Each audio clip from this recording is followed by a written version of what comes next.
எல்லாருமே கஷ்டப்படும் போது சிவன் நேரடியா வரல, முருகன் வருவாருன்னு சொல்லியிருக்காங்க. மனிதர்களுக்கு மட்டும் சோதனை கர்மா கிடையாது, தேவர்களுக்கும் ஒரு சோதனை கர்மா இருக்கு. சூரபத்மன்றவர் கடும் தவம் புரிந்து சிவன் என்ன வர வாங்குறாரு, 1008 அண்டங்களும் என் காலு கீழத்துடன் வர வாங்குறாரு. அந்த வரத்தினால் எல்லா தேவர்களும் ரிஷிகளும் எல்லாருமே சிறை வச்சுறாரு. சிறை வச்சதுக்கு படாத பாடுபடுறாங்க. இவங்களை காப்பாத்த முருகர் வர்றாரு. அப்படி இருக்கும் போது இப்ப எல்லாருமே தேவர்கள் முறையிடும் போது அப்ப சிவபெருமான் பார்வதி என்ன சொல்றாருன்னா, நான் என்னதான் வரம் கொடுத்தாலும் அந்த வரத்தை வாங்குற எனக்கு சக்தி கிடையாது.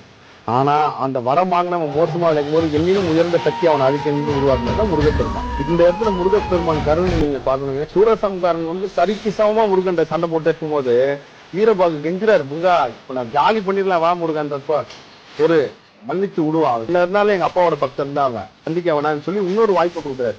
எவன் என்ன திட்டினாலும் அப்படியே நம்ம கீழே வச்சு மட்டும் மயிலாவும் சேவலாவும் மாத்தி வச்சுட்டேன். சோ இதுதான் முருகரோட தருமையை. அவர் எந்த நேரத்துலயும் கோவமே படம், அவர் கோவத்தெல்லாம் பாக்குற சக்தியே நமக்கு கிடையாது.